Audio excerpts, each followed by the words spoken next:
Olá, eu sou Daniel Godes Júnior e esse é o Papo Católico.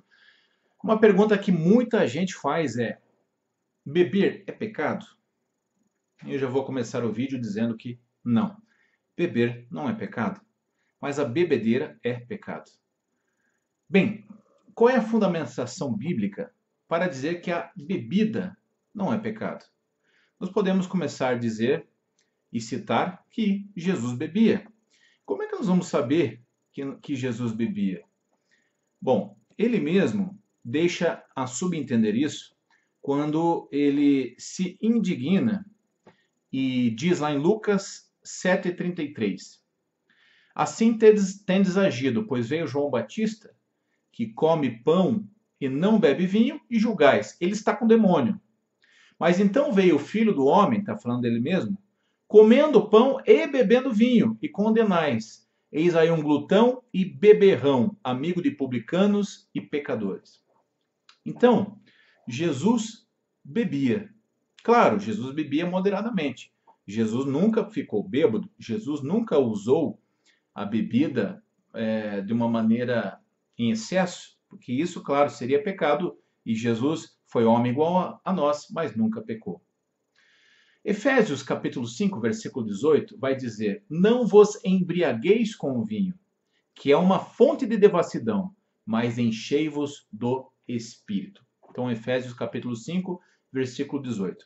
Aqui duas coisas. Ele não diz, a carta aos Efésios não diz não bebais vinho, diz não vos embriagueis com vinho. Então, uma moda, eu já vi muitos pastores, muita gente, muito cristão, muito entendido de Bíblia, dizendo que na época o vinho não era fermentado, nada mais falso que isso. Tanto que o vinho era fermentado, que a palavra está dizendo não vos embriagueis com vinho. Tanto que o vinho é fermentado, que ele era deitado em feridas, era um antisséptico. Quando a pessoa tinha uma ferida, se usava azeite e vinho. Um era antisséptico e o outro ajudava a recuperar a ferida.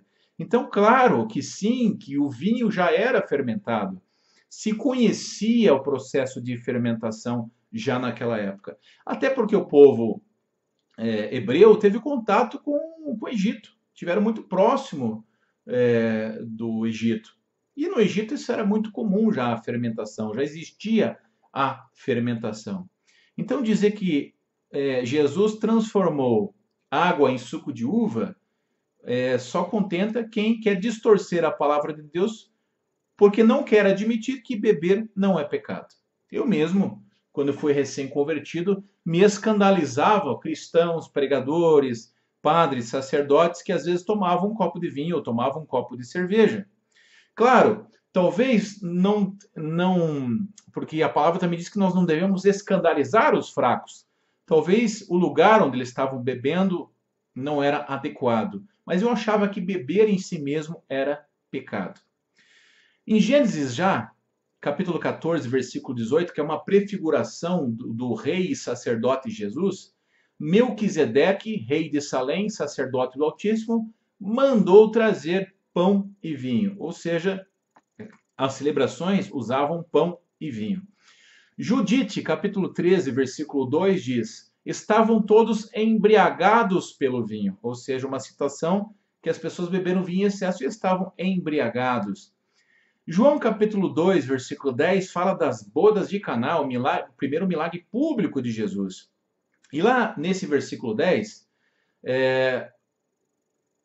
falam a Jesus: é costume servir primeiro o vinho bom e depois, quando os convidados já estão quase embriagados, veja, quase embriagados, ou seja, é fermentado, é vinho, não é suco de uva, servir o menos bom. Mas tu guardastes o melhor vinho até agora. Em Atos capítulo 2, versículo 13, na vinda de Pentecostes, alguns debochavam dos apóstolos pela alegria deles, visível a todos, e diziam, Atos 2,13, estão todos embriagados de vinho doce.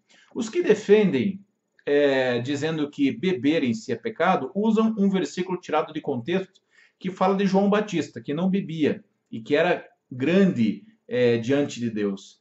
Mas ele não era grande porque ele não bebia, ele era grande porque ele tinha virtudes, ele era grande porque ele era profeta, ele era grande porque ele não tinha medo, ele era grande porque ele preparou o caminho do Senhor.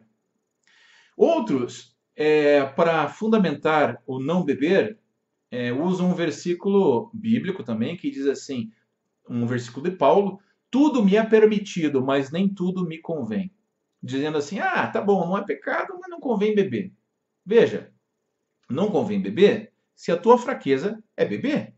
Não convém ficar olhando para a mulher se a tua fraqueza é mulher. Aliás, não convém para ninguém, né? Não convém escutar uma música boa, mesmo que ela seja boa e não tenha mal nenhum nela, se ela te leva a pecar. Não convém para você que é alcoólatra passar perto de bebida.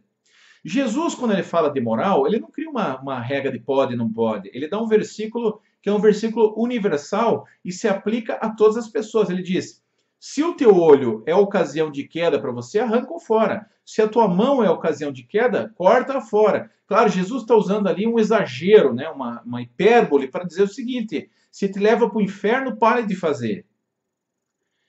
Mas isso é pessoal, até porque o Daniel é diferente de você. Tem gente que não pode beber nenhuma gota, porque a pessoa é alcoólatra. Corte 100%. Tem gente que pode beber. Tem gente que não escandaliza. Tem gente que sabe parar no primeiro copo. Tem gente que toma somente uma cerveja e que é controlado e nessa área não lhe faz mal. Então, para essa pessoa, não há problema beber. Claro, eu devo respeitar o local adequado. Eu também devo respeitar as pessoas que são mais fracas na fé, começando a caminhada. E mais, preciso respeitar quem é alcoólatra. Beber não é pecado, mas se eu fico bebendo na frente de alguém que está tentando não beber, eu estou levando essa pessoa a pecar. E aí passa a ser pecado, entendeu? Porque eu estou levando meu irmão a cair, estou tentando meu irmão.